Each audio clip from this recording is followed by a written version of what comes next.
Hi friends, ಶಾರಿಕಾ ಶ್ರುತಿ home ರೆಸಿಪೀಸ್ಗೆ ಸ್ವಾಗತ. ಇವತ್ತಿನ special ಏನು ಅಂತಂದರೆ ಸೂಪರಾದ ಸೌತ್ ಇಂಡಿಯನ್ ಮೀಲ್ಸಲ್ಲಿ ನಾನು ಇವತ್ತು ಬಸ್ಸಾಂಬಾರನ್ನು ಮಾಡ್ತಾಯಿದ್ದೀನಿ. ಇದು ತುಂಬಾ ಚೆನ್ನಾಗಿರುತ್ತೆ, ತುಂಬ ಹೆಲ್ದಿ ಕೂಡ. ಇದನ್ನು ಮಾಡೋಕ್ಕಿಂತ ಮುಂಚೆ ಇನ್ನೂ ಯಾರು ನಮ್ಮ ಚಾನಲ್ಗೆ ಸಬ್ಸ್ಕ್ರೈಬ್ ಆಗಿಲ್ಲ ಅವರು ಈಗಲೇ ಸಬ್ಸ್ಕ್ರೈಬ್ ಆಗಿ, ಹಾಗೆ ಮುಂದಿನ ನೋಟಿಫಿಕೇಷನ್ಗಾಗಿ ಬೆಲ್ಲೈಕನನ್ನು ಪ್ರೆಸ್ ಮಾಡಿ. ಇದರಲ್ಲಿ ಒಳ್ಳೆ ಹೆಲ್ತಿ ಫುಡ್ಡು ಇರುತ್ತೆ, ಹಾಗಾಗಿ ಈ ವಿಡಿಯೋನ ಕೊನೆ ತನಕ ನೋಡಿ. ಇದರಲ್ಲಿ ಒಳ್ಳೆ ಟಿಪ್ಸ್ ಕೂಡ ಇರುತ್ತೆ. ನಾನಿಲ್ಲಿ ಬಸ್ಸಾರನ್ನು ಮಾಡಲಿಕ್ಕಾಗಿ ನಾನಿಲ್ಲಿ 2 ಕಟ್ಟು ಮೆಂತ್ಯ ಸೊಪ್ಪನ್ನು ತೊಗೊಂಡು ಚೆನ್ನಾಗಿ ಬಿಡಿಸಿ ಈ ರೀತಿಯಾಗಿ ತೊಳೆದು ಮಡಿಕೋಬೇಕು. ನೆಕ್ಸ್ಟು ನಾನಿಲ್ಲಿ 1 ಬೌಲ್ ಬೇಳೆಯನ್ನು ತೊಗೊಂಡಿದ್ದೀನಿ, ಮತ್ತು ನಾನು ಸ್ವಲ್ಪ ಅವರೆಬೇಳೆ ಮತ್ತು ತೊಗರಿಬೇಳೆ ಎರಡನ್ನೂ ತೊಗೊಂಡಿದ್ದೀನಿ. ನೀವು ನಿಮ್ಗೆ ಇಷ್ಟ ಬಂದಂಗೆ ತಗೋಬಹುದು. 1 ಬೌಲನ್ನು ನಾನು ನೀರಾಕಿ ನೆನೆಸಿಟ್ಕೊಂಡಿದ್ದೀನಿ. ನೆಕ್ಸ್ಟು ಇಲ್ಲಿ ಸಾಂಬಾರು ಖಾರಕ್ಕೆ ಬೇಕಾಗಿರೋವಂಥದ್ದು, ಇಲ್ಲಿ ನಾನು 1 ದಪ್ಪ ಈರುಳ್ಳಿಯನ್ನು ಹೀಗೆ ಸ್ಲೈಸಾಗಿ ಹೆಚ್ಚಿಟ್ಕೊಂಡಿದ್ದೀನಿ. ನೆಕ್ಸ್ಟು ನಾನು ಇಲ್ಲಿ ಸ್ವಲ್ಪ ಹುಣಸೆ ಹಣ್ಣನ್ನು ತೊಗೊಂಡಿದ್ದೀನಿ, ಮತ್ತು ಜೀರಿಗೆ, ಮೆಣಸು, ಮತ್ತು 1 ಗೆಡ್ಡೆ ಬೆಳ್ಳುಳ್ಳಿಯನ್ನು ತೊಗೊಂಡಿದ್ದೀನಿ, ಮತ್ತು ಕೊತ್ತಂಬರಿ ಸೊಪ್ಪು, ಮತ್ತು 1.5 ಸ್ಪೂನಷ್ಟು ಧನಿಯಾ ಪೌಡರು, ಮತ್ತು ಇಲ್ಲಿ ನಾನು ಹುಣಸೆಹಣ್ಣನ್ನು ತಗೊಂಡಿದ್ದೀನಿ. ಕೆಲವರು ಬೇಕಾದ್ರೆ ಟೊಮೆಟೊನ ಬೇಯಿಸಿ ಹಾಕೋಬೋದು. ನಾನು ಹುಣಸೆಹಣ್ಣನ್ನು ಹಾಕ್ತೀನಿ, ಹುಣಸೆಹಣ್ಣೆ ತುಂಬ ಚೆನ್ನಾಗಿ ರುಚಿಯಾಗಿ ಬರುತ್ತೆ. ಮತ್ತು ನಾನಿಲ್ಲಿ ಜೀರಿಗೆಯನ್ನು ತಗೊಂಡಿದ್ದೀನಿ. ಜೀರಿಗೆಯನ್ನು ಸ್ವಲ್ಪ ಜಾಸ್ತಿನೇ ತೊಗೊಳ್ಳಿ, ಅಂದರೆ 1 ಸ್ಪೂನ್ ಫುಲ್ ತೊಗೊಳ್ಳಿ. ನೆಕ್ಸ್ಟು ನಾನಿಲ್ಲಿ ಸಾಂಬಾರು ಪೌಡರನ್ನು ತೊಗೊಂಡಿದ್ದೀನಿ. ಇದಕ್ಕೆ ಏನಂತ ಜಾಸ್ತಿ ಮಸಾಲೆಯನ್ನು ಹಾಕಬೇಕು ಅಂತ ಏನಿಲ್ಲ, ಜಾಸ್ತಿ ಮಸಾಲೆ ಅಗತ್ಯ ಇಲ್ಲ ಇದಕ್ಕೆ. ಇಷ್ಟೇ ಇಲ್ಲಿ ತೋರಿಸ್ತಾ ಇದ್ದೀನಲ್ಲ, ಇಷ್ಟೇ ಇಂಗ್ರೀಡಿಯೆಂಟ್ಸು, ಮತ್ತು ಕೊತ್ತಂಬರಿ ಸೊಪ್ಪು, ಮತ್ತು ಇಲ್ಲಿ ನಾನು ತುರಿದಿರುವಂಥ ತೆಂಗಿನಕಾಯಿಯನ್ನು ತಗೊಂಡಿದ್ದೀನಿ. ತೆಂಗಿನಕಾಯಿಯನ್ನು ನೀವಿಗೆ ಒಂದು ಅರ್ಧ ಬೌಲಷ್ಟು ತಗೊಳ್ಳಿ, ಅಂದರೆ ಒಂದು ಅರ್ಧ ಹೋಳು, ಮತ್ತು ರುಚಿಗೆ ತಕ್ಕಷ್ಟು ಉಪ್ಪು, ಮಾಡೋದಕ್ಕೆ ಬೇಕಾಗಿರೋಂಥದ್ದು ಸ್ವಲ್ಪ ಎಣ್ಣೆ, ಮತ್ತು ಸಾಂಬಾರನ್ನು ಒಗ್ಗರಣೆ ಮಾಡಲಿಕ್ಕೆ ನಾನಿಲ್ಲಿ ಸ್ವಲ್ಪ ಕೊತ್ತಂಬರಿ ಸೊಪ್ಪು, ಮತ್ತು ಕರಿಬೇವಿನ ಸೊಪ್ಪು, ಮತ್ತು ಒಂದು 10 ಬೆಳ್ಳುಳ್ಳಿಯನ್ನು ಹೀಗೆ ಗೆಜ್ಜಿ ಮಾಡಿಕೊಂಡಿದ್ದೀನಿ. ಮತ್ತು ಇದಕ್ಕೆ ಸಾಸಿವೆ, ಜೀರಿಗೆ ಬೇಕಾಗುತ್ತೆ. ಇಷ್ಟು ಇದಕ್ಕೆ ಒಗ್ಗರಣೆಗೆ ಬೇಕಾಗಿರುವಂತಹ ಇಂಗ್ರೀಡಿಯೆಂಟ್ಸು. ನೀವು ಇನ್ನು ಬೇಕಾದ್ರೆ ಸ್ವಲ್ಪ ಈರುಳ್ಳಿ ಸೇರಿಸ್ಕೋಬೋದು. ಈಗ ನೋಡೋಣ. ಈಗ ನಾನು ಅಲ್ಲಿ ತೋರಿಸಿದ್ನಲ್ಲ ಮೊದಲು, ಸೊಪ್ಪು ಮತ್ತು ಬೇಳೆಯನ್ನು ಕುಕ್ಕರ್ಗೆ ಹಾಕಿ ಈ ರೀತಿಯಾಗಿ 2 ವಿಸಲನ್ನು ತಗೋಬೇಕು. ಹೀಗೆ ತಗೊಂಡು ಇದನ್ನು ಜಾಸ್ತಿನೂ ಬೇಯಿಸ್ಕೋಬಾರ್ದು. ಫುಲ್ಲು ಜಾಸ್ತಿ ವಿಸಲ್ ಹೊಡ್ಸಿದ್ರೆ ಏನಾಗ್ಬಿಡುತ್ತೆ ಅಂದರೆ ಫುಲ್ಲು ಎಲ್ಲ ಇದಾಗೋಗ್ಬಿಡುತ್ತೆ, ಸ್ಮ್ಯಾಶ್ ಆಗೋಗ್ಬಿಡುತ್ತೆ. ಸೊ ಈಗ ನೀವು ಹೀಗೇ ತೊಗೋಬೇಕಾಗುತ್ತೆ. ಈಗ ನೆಕ್ಸ್ಟು ಅಂದರೆ ಸೊಪ್ಪು ಕಾಳು ತಿನ್ನೋ ಹಂಗೆ ಇರಬೇಕಾಗುತ್ತೆ. ಈಗ ನೆಕ್ಸ್ಟು ನಾವು ಈರುಳ್ಳಿ ಮತ್ತು ಬೆಳ್ಳುಳ್ಳಿಯನ್ನು ಹುರ್ಕೋಬೇಕಾಗುತ್ತೆ. ಇಲ್ಲಾಂದರೆ ಕೆಲವರು ಕೆಂಡದಲ್ಲೇ ಸುಟ್ಕೋಬೋದು, ಡೈರೆಕ್ಟಾಗಿ ಒಲೆಯಲ್ಲಿ ಮಾಡೋದಾದರೆ ಸುಡ್ಬೋದು, ಅಥವಾ ಗ್ಯಾಸ್ ಮೇಲೂ ಕೂಡ ನೀವು ಸುಟ್ಕೋಬೋದು. ನಾನಿಲ್ಲಿ ಬಾಣಲೆಗೆ ಹಾಕಿ ಹುರಿತೀನಿ. ಇಲ್ಲಿ ಈರುಳ್ಳಿ ಮತ್ತು ನಾನು ಬೆಳ್ಳುಳ್ಳಿಯನ್ನು ಬಾಣಲೆಯಲ್ಲಿ ಹಾಕಿ, ಮತ್ತು ಸ್ವಲ್ಪ ಕರಿಬೇವು ಸೊಪ್ಪನ್ನು ನಾನು ಈ ರೀತಿಯಾಗಿ ಹುರ್ಕೋತೀನಿ, ಅಂದರೆ ಇದು ಹಸಿ ಸ್ಮೆಲ್ಲೆಲ್ಲ ಹೋಗಬೇಕು. ಬಸ್ಸಾರಿಗೆ ಇದೇ ರೀತಿ ಮಾಡೋದು. ಇದು ಚೆನ್ನಾಗಿ ಹುರ್ಕೋಬೇಕಾಗುತ್ತೆ. ಸ್ವಲ್ಪ ಇದು ಚೇಂಜ್ ಆಗಬೇಕು, ಕಲರ್ ಚೇಂಜ್ ಆಗಬೇಕು. ಒಲೆಯಲ್ಲೆಲ್ಲ ಅಡುಗೆ ಮಾಡ್ತಾ ಇರ್ಬೇಕಾದ್ರೆ ನಮ್ಮಮ್ಮರೆಲ್ಲ ಡೈರೆಕ್ಟು ಕೆಂಡಕ್ಕೆ ಹಾಕೋರು ಈರುಳ್ಳಿ ಬೆಳ್ಳುಳ್ಳಿಯನ್ನು. ಅದಾದಮೇಲೆ ತೆಕ್ಕೊಂಡು ಅದನ್ನು ಖಾರಕ್ಕೆ ಹಾಕೋತಾಯಿದ್ರು. ಆದರೆ ಗ್ಯಾಸಲ್ಲಿ ಅಷ್ಟು ನೀಟಾಗಿ ಹುರಿದಕ್ಕೆ ಬರಲ್ವಲ್ಲ ಸುಡೋದಕ್ಕೆ, ಹಾಗಾಗಿ ನಾನು ಇಲ್ಲಿ ಹುರಿತಾಯಿದ್ದೀನಿ, ಈ ರೀತಿ ಹುರ್ಕೋತಾ ಇದ್ದೀನಿ. ನೀವು ಯಾವುದಾದ್ರೂ ಮಾಡ್ಬೋದು, ಅಂದರೆ ಹುರ್ಕೊಳಕ್ಕಾದ್ರೂ ಹುರ್ಕೋಬೋದು, ಅಥವಾ ಡೈರೆಕ್ಟ್ ಸುಟ್ಕೋತೀನಿ ಅಂದರೆ ಸುಟ್ಕೋಬೋದು. ಈ ರೀತಿ ಎಲ್ಲ ಹುರ್ಕೊಂಡಾದಮೇಲೆ ಇದು ಸ್ವಲ್ಪ ಆರೋದಕ್ಕೆ ಬಿಡಬೇಕು. ಆರೋಕ್ಕೆ ಬಿಟ್ಟಾದಮೇಲೆ ನಾವು ಇದು ಖಾರಕ್ಕೆ ಹಾಕೋಬೇಕು. ಈಗ ನೋಡಿ, ನಾನು ಮಿಕ್ಸಿ ಜಾರ್ಗೆ ಹಾಕ್ಕೊಂಡಿದ್ದೀನಿ. ಇದೆಲ್ಲ ತಣ್ಣಗಾದಮೇಲೆ ನೆಕ್ಸ್ಟು ನಾನು ಜೀರಿಗೆನ ಹಾಕೋತಾ ಇದ್ದೀನಿ.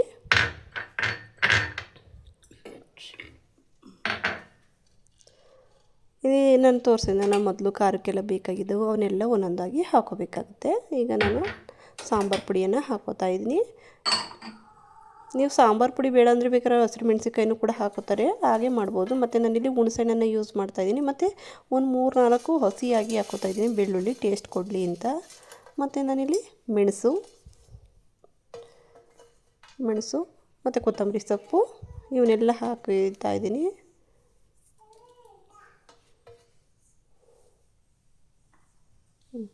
ಈಗ ನೆಕ್ಸ್ಟು ನಾವು ತುರಿದಿರುವಂತಹ ತೆಂಗಿನಕಾಯಿಯನ್ನು ಹಾಕಿ ಇದನ್ನು ಎಲ್ಲ ಚೆನ್ನಾಗಿ ರುಬ್ಬಬೇಕು. ಚೆನ್ನಾಗಿ ಸ್ವಲ್ಪ ಖಾರ ಎಲ್ಲ ಏನಾಗಬೇಕು, ಚೆನ್ನಾಗಿ ಗ್ರೈನ್ ಆಗಬೇಕು. ಗ್ರೈನ್ ಆದಮೇಲೆ ಮತ್ತೆ ತೆಗೆದು ನಾವು ಬೇಯಿಸಿದ್ವಲ್ಲ ಸೊಪ್ಪು ಕಾಳು ಇತ್ತಲ್ಲ ಅದನ್ನು ಸ್ವಲ್ಪ ಹಾಕ್ಕೊಂಡು ನಾವೇನು ಮಾಡಬೇಕಾಗುತ್ತೆ, ಮತ್ತೆ ಇದನ್ನು ಒಂದೆರಡು ಸುತ್ತು ಆಡಿಸ್ಬೇಕಾಗುತ್ತೆ. ಆಡಿಸಿ ತೆಕ್ಕೊಂಡಾದ್ಮೇಲೆ ನಾವು ಮೊದಲೇ ನೀರನ್ನು ಬಸ್ಕೊಂಡು ಇಟ್ಕೊಂಡಿದ್ವಲ್ಲ, ಸೊಪ್ಪು ಕಾಳನ್ನು ಬೇಯಿಸಿದಂಥ ನೀರಿತ್ತಲ್ಲ ಅದನ್ನು ಚೆಲ್ಲಬಾರ್ದು. ಅದಕ್ಕೆ ಏನು ಮಾಡಿದ್ದೀನಿ, ನಾನಿಲ್ಲಿ ಖಾರನ ಹಾಕಿ ಕಲಸ್ಕೊತಾ ಇದ್ದೀನಿ. ಒಂದು ಸಾಂಬಾರು ಅದಕ್ಕೆ ನಾವು ನೋಡಿ ಹಾಕ್ಕೊಂಡು ಈಗ ಇದು ಮಾಡಬೇಕು, ಕಲಸ್ಕೋಬೇಕು.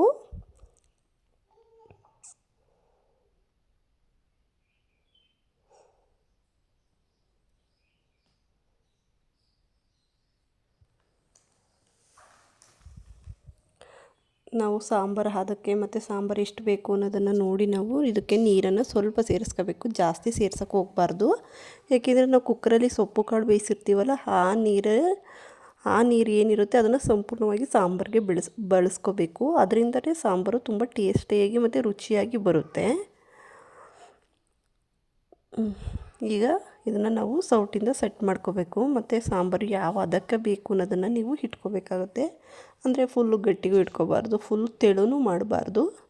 ನೋಡಿ ಈಗ ನಾನು ಈ ಹದದಲ್ಲಿ ಇಟ್ಟಿದ್ದೀನಿ. ಈಗ ನಾವು ಏನು ಮಾಡಬೇಕು, ಇದನ್ನು ಚೆನ್ನಾಗಿ ಒಲೆ ಮೇಲಿಟ್ಟು ಒಂದು 10 ನಿಮಿಷಗಳ ಕಾಲ ಚೆನ್ನಾಗಿ ಕುದಿಸ್ಕೋಬೇಕಾಗುತ್ತೆ. ಈಗ ಚೆನ್ನಾಗಿ ಒಂದು ಕುದಿ ಬರಬೇಕು. ಅಷ್ಟ ತನಕ ನಾವು ದೊಡ್ಡ ಫ್ಲೇಮಲ್ಲಿ ಇಟ್ಟು ಇದನ್ನು ಬೇಯಿಸ್ಕೋಬೇಕಾಗುತ್ತೆ. ಮತ್ತು ಈ ಸಾಂಬಾರು ಏನಿದೆ ತುಂಬಾ ಚೆನ್ನಾಗಿರುತ್ತೆ. ನೀವು 2 ದಿನ ಇಟ್ಕೊಂಡ್ರೂ ಕೂಡ ಇದು ಟೇಸ್ಟು ಏನು ಕಡಿಮೆ ಆಗೋಲ್ಲ. ಮತ್ತು ತರಕಾರಿ ಸಾಂಬಾರು ಥರ ಏನು ಬೋರ್ ಆಗೋಲ್ಲ, ತುಂಬಾ ಚೆನ್ನಾಗಿರುತ್ತೆ. ಈಗ ನಾನು ಇದಕ್ಕೆ ಬೇಯೋದಕ್ಕೆ ಉಪ್ಪನ್ನು ಸೇರಿಸ್ಕೊತೀನಿ. ಉಪ್ಪನ್ನು ಸೇರಿಸಿ ಇದಕ್ಕೆ ಬೇಯೋದಕ್ಕೆ ಬಿಡ್ತೀನಿ. ತುಂಬಾ ಚೆನ್ನಾಗಿರುತ್ತೆ ಮತ್ತು ಈಸಿಯಾಗಿ ಕೂಡ ಮಾಡ್ಬೋದು. ಕೆಲವು ತರಕಾರಿ ಸಾರುಗಳೇನಾಗುತ್ತೆ, ಬೇಗ ಸಮ್ಮರ್ ಟೈಮಲ್ಲಿ ಹಳಸೋಗ್ಬಿಡುತ್ತೆ. ಆ ಥರ ಆಗಲ್ಲ ಬಸ್ಸಾರುಗಳು, ತುಂಬಾ ಚೆನ್ನಾಗಿರುತ್ತೆ. ಮತ್ತು ಇದರ ಜೊತೆಗೆ ಇನ್ನು ಮಿಕ್ಕಿರೋಂಥ ಸೊಪ್ಪು ಕಾಳನ್ನು ನಾವೇನು ಮಾಡಬೇಕಾಗುತ್ತೆ, ಪಲ್ಯ ಮಾಡಬೇಕಾಗುತ್ತೆ. ಅಂದರೆ ಈರುಳ್ಳಿ ಮೆಣಸಿನ್ಕಾಯಿ ಎಲ್ಲ ಹಾಕಿ ಅದನ್ನು ನಾನು ಇನ್ನೊಂದು ವೀಡಿಯೋದಲ್ಲಿ ತೋರಿಸ್ತೀನಿ. ಅಂದರೆ ಫ್ರೀಯಾಗಿ ಈಸಿಯಾಗಿ ಹೇಳ್ಕೊಡ್ತೀನಿ. ಇದೊಂದರಲ್ಲೇ ತುಂಬ ಜಾಸ್ತಿ ಆಗುತ್ತೆ ಅಂತ ಅದನ್ನು ನಾನು ಆ್ಯಡ್ ಮಾಡಿಲ್ಲ.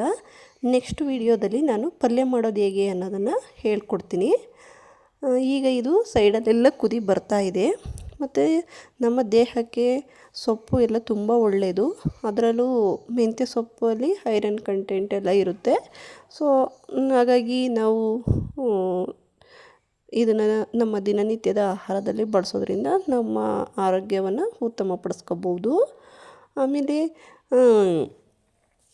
ನೀವು ಬರೀ ಮೆಂತ್ಯ ಸೊಪ್ಪು ಅಂತ ಇಲ್ಲ, ಇದಕ್ಕೆ ಸಂಬಂಧಿಸಿದಂತೆ ಹಳ್ಳಿಯಲ್ಲಿ ಹೊಲದಲ್ಲಿ ಕುಯ್ಕೊಬರುವಂಥ ಸೊಪ್ಪು ಅಂದರೆ ಬೆರಕೆ ಸೊಪ್ಪು, ದಂಟಿನ ಸೊಪ್ಪು, ಪಾಲಕ್ ಸೊಪ್ಪು, ಹೀಗೆ ಇವು ಯಾವ ಸೊಪ್ಪನ್ನಾದರೂ ನೀವು ಯೂಸ್ ಮಾಡಿ ಈ ಸಾಂಬಾರನ್ನು ಮಾಡ್ಬೋದು. ಇಂಥದ್ದೇ ಸೊಪ್ಪು ಆಗಬೇಕು ಅಂತ ಏನಿಲ್ಲ. ಅದರ ಜೊತೆಗೆ ನೀವು ಇನ್ನೂ ನಾನಿಲ್ಲಿ ಬೇಳೆಯನ್ನು ಬಳಸಿದ್ನಲ್ವ, ನೀವು ಕಾಳುಗಳನ್ನೂ ಸಹ ನೆನೆಸ್ಬಿಟ್ಟು ಬಳಸ್ಕೋಬೋದು. ಅಥವಾ ಹಸಿ ಕಾಳು ಇರ್ತಾವಲ್ಲ ಅದಂತೂ ತುಂಬಾ ಚೆನ್ನಾಗಿರುತ್ತೆ. ಹಸಿ ಕಾಳನ್ನು ಹಾಕಿ ಅದ್ರ ಜೊತೆಗೆ ಸೊಪ್ಪನ್ನು ಹಾಕಿ ಮಾಡೋದ್ರಿಂದ ಒಳ್ಳೆ ಟೇಸ್ಟ್ ಬರುತ್ತೆ. ಆಮೇಲೆ ಇಲ್ಲ ಅಂತಂದರೆ ನೀವು ಮೊಳಕೆ ಕಾಳುಗಳನ್ನು ಸಹ ನೆನೆಸಿ ಮೊಳಕೆ ಬಂದಾಗ ಅದ್ರ ಜೊತೆ ಸೊಪ್ಪಾಕಿ ಕೂಡ ಮಾಡ್ಬೋದು. ಎಷ್ಟು ಚೆನ್ನಾಗಿರುತ್ತೆ ಅಂತ, ಆ ರುಚಿ ಅಂತೂ ಅದ್ಭುತವಾಗಿರುತ್ತೆ. ನಾನು ಇಲ್ಲಿ ಬೇಳೆ ಅಂದರೆ ಮೊಳಕೆ ಕಾಳೆಲ್ಲ ನೆನೆಸಿರಲಿಲ್ಲ, ಅದನ್ನೆಲ್ಲ ನೆಕ್ಸ್ಟ್ ಇನ್ನೊಂದು ವೀಡಿಯೋದಲ್ಲಿ ಹೇಳ್ಕೊಡ್ತೀನಿ. ಹಾಗಾಗಿ ನಾನು ಇದನ್ನು ಮಾಮೂಲಿ ತೊಗರಿಬೇಳೆ ಮತ್ತು ಸ್ವಲ್ಪ ಅವರೆಬೇಳೆಯನ್ನು ಹಾಕಿಯೇ ಮಾಡ್ತಾಯಿದ್ದೀನಿ. ತುಂಬ ಚೆನ್ನಾಗಿ ಬಂದಿತ್ತು ಸಾಂಬಾರಂತೂ, ಟೇಸ್ಟ್ ಅದ್ಭುತವಾಗಿತ್ತು. ಈಗ ಇದು ಕುದಿ ಬರ್ತಾ ಇದೆ. ಇದನ್ನು ಉಕ್ಕೋಕ್ಕೆ ಬಿಡಬಾರ್ದು, ಉಕ್ಕಿಸಿದ್ರೆ ಟೇಸ್ಟ್ ಹೊರಟೋಗುತ್ತೆ. ಸೊ ಉಕ್ಕದಂಗೆ ನೋಡ್ಕೊಂಡು ಅಲ್ಲೇ ಇದನ್ನು ಚೆನ್ನಾಗಿ ಕುದಿಸ್ಕೋಬೇಕಾಗುತ್ತೆ.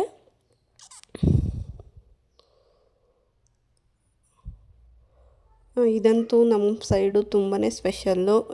ವಾರದಲ್ಲಿ 2 ದಿನ 3 ದಿನ ಮಾಡೇ ಮಾಡ್ತಾರೆ. ಬೇರೆ ಕಾಳುಗಳು ಸೊಪ್ಪುಗಳನ್ನು ಬಳಸ್ಕೊಂಡು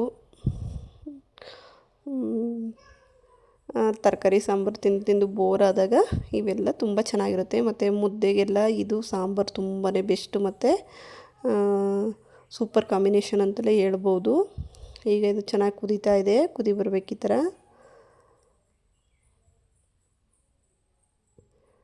ಮನೆಯಲ್ಲಿ ಎಷ್ಟು ಜನ ಇದ್ದರೂ ಕೂಡ ಆರಾಮಾಗಿ ಮಾಡ್ಬೋದು.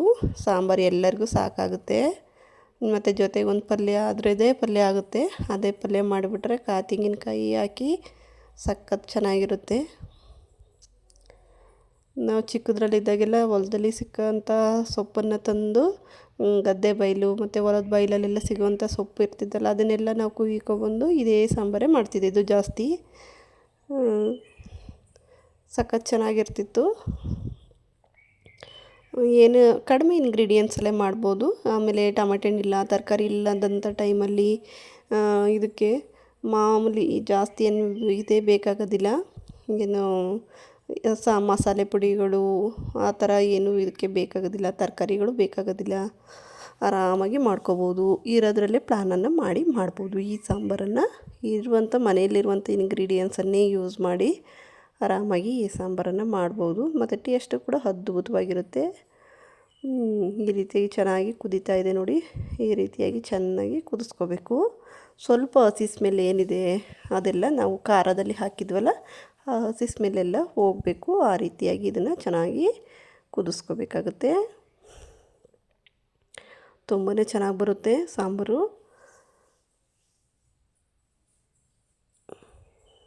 ಹೀಗೆ ಕುದಿಸ್ಕೋಬೇಕು. ಆಗಾಗ ಸೌಟಾಡಿ ಅಂದರೆ ಕೈ ಆಡಿಸಿ ಇದನ್ನು ಚೆನ್ನಾಗಿ ಕುದಿಸ್ಕೋಬೇಕಾಗುತ್ತೆ.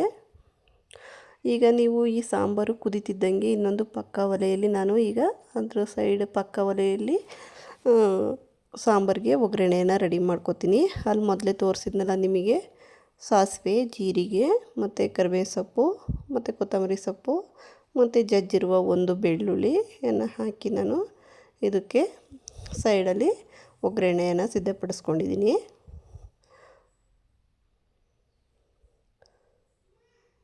ಕೊನೆಯಲ್ಲಿ ಇದಕ್ಕೆ ಒಗ್ಗರಣೆಯನ್ನು ಹಾಕಿದರೆ ಸಾಂಬಾರು ಸಿದ್ಧವಾಗುತ್ತೆ. ತುಂಬಾ ಚೆನ್ನಾಗಿರುತ್ತೆ. ನೀವೊಂದು ಸಲ ಮಾಡಿ ನೋಡಿ, ತುಂಬಾ ಇಷ್ಟ ಆಗುತ್ತೆ ನಿಮಗೆಲ್ಲರಿಗೂ. ಮತ್ತು ಈಗ ತುಂಬ ಸಪೋರ್ಟ್ ಮಾಡ್ತಾಯಿದ್ದೀರಿ ಮತ್ತು ಒಳ್ಳೊಳ್ಳೆ ಕಮೆಂಟ್ ಹಾಕ್ಸ್ತಾಯಿದ್ದೀರಿ. ನೋಡಿದರೆ ತುಂಬ ಖುಷಿಯಾಗುತ್ತೆ, ನಮ್ಮ ಎಫರ್ಟನ್ನು ಗುರುತಿಸ್ತಾ ಇದ್ದೀರಲ್ಲ ಅಂತ. ಮತ್ತು ಈ ವಿಡಿಯೋನ ಕೊನೆ ತನಕ ನೋಡಿದ್ರಲ್ಲಿ ಒಂದು ಟಿಪ್ಸ್ ಇದೆ ಅಂತ ಹೇಳಿದ್ದೆ, ಅದೇ ಹೇಳ್ತಾಯಿದ್ದೀನಿ. ಅಂತಂದರೆ ಇಲ್ಲಿ ನಾನು ಮೆಂತ್ಯ ಸೊಪ್ಪನ್ನು ಯೂಸ್ ಮಾಡಿದ್ನಲ್ವ, ಮೆಂತ್ಯ ಸೊಪ್ಪು ಆರೋಗ್ಯಕ್ಕೆ ತುಂಬ ಒಳ್ಳೆಯದು. ಈ ಸಾಂಬಾರನ್ನು ಮಾಡೋದ್ರಿಂದ ನಿಮಗೆ ಎಲ್ಲ ಕಬ್ಬಿಣಾಂಶ ಕಂಟೆಂಟ್ಗಳು ಎಲ್ಲ ಸಿಗುತ್ತೆ. ಮತ್ತು ಇದು ಬಾಣಂತಿಯವರಿಗೆ, ಪ್ರೆಗ್ನೆಂಟ್ ಲೇಡೀಸ್ಗಳಿಗೆ ಮತ್ತು ಮಕ್ಕಳುಗಳಿಗೆ ಯಾರು ಸೊಪ್ಪು ತಿನ್ನಲ್ಲ ಅವ್ರಿಗೆಲ್ಲ ತುಂಬ ಒಳ್ಳೆಯದಿರುತ್ತೆ. ಹಾಗಾಗಿ ನೀವು ಇದನ್ನು ಹೀಗೆ ಸಾಂಬಾರು ಜೊತೆ ಮಾಡಿಕೊಡೋದ್ರಿಂದ ಮಕ್ಕಳು ಈಸಿಯಾಗಿ ತಿಂತಾರೆ, ಅವ್ರಿಗೆ ಗೊತ್ತಾಗೋದಿಲ್ಲ. ಅಂತ ಡೈರೆಕ್ಟು ಸೊಪ್ಪು ತಿನ್ಸೋಕ್ಕೆ ಕಷ್ಟ ಅನ್ನೋರು ಈ ರೀತಿಯಾಗಿ ಮಾಡ್ಬೋದು. ಇದೊಂದು ಬೆಸ್ಟ್ ಟಿಪ್ ಅಂತ ಹೇಳ್ತೀನಿ. ಈಗ ನಾನು ಇದಕ್ಕೆ ಒಗ್ಗರಣೆಯನ್ನು ರೆಡಿ ಮಾಡ್ಕೊಂಡಿದ್ದೆ. ಈಗ ಒಗ್ಗರಣೆಯನ್ನು ಈ ಸಾಂಬಾರಿಗೆ ಮಿಕ್ಸ್ ಮಾಡೋಣ.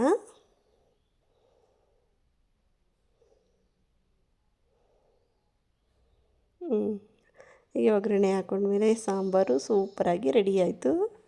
ಇದನ್ನು ನೀವು ಮುದ್ದೆ ಜೊತೆ ಅಂತೂ ತುಂಬಾ ಚೆನ್ನಾಗಿರುತ್ತೆ. ನಾನಿಲ್ಲಿ ರೈಸ್ ಜೊತೆ ಇದನ್ನು ಸರ್ವ್ ಮಾಡ್ಕೋತೀನಿ. ಒಂದು ಸಲ ಮಾಡಿ ನೋಡಿ ನೀವು, ಮತ್ತು ನಿಮ್ಮ ಅನಿಸಿಕೆಯನ್ನು ನನಗೆ ಕಾಮೆಂಟ್ ಮೂಲಕ ತಿಳಿಸಿ. ಇದೇ ಥರ ಸಪೋರ್ಟ್ ಮಾಡ್ತಾಯಿದ್ರಿ ಮತ್ತು ಸಬ್ಸ್ಕ್ರೈಬ್ ಮಾಡ್ಕೊಳ್ಳಿ.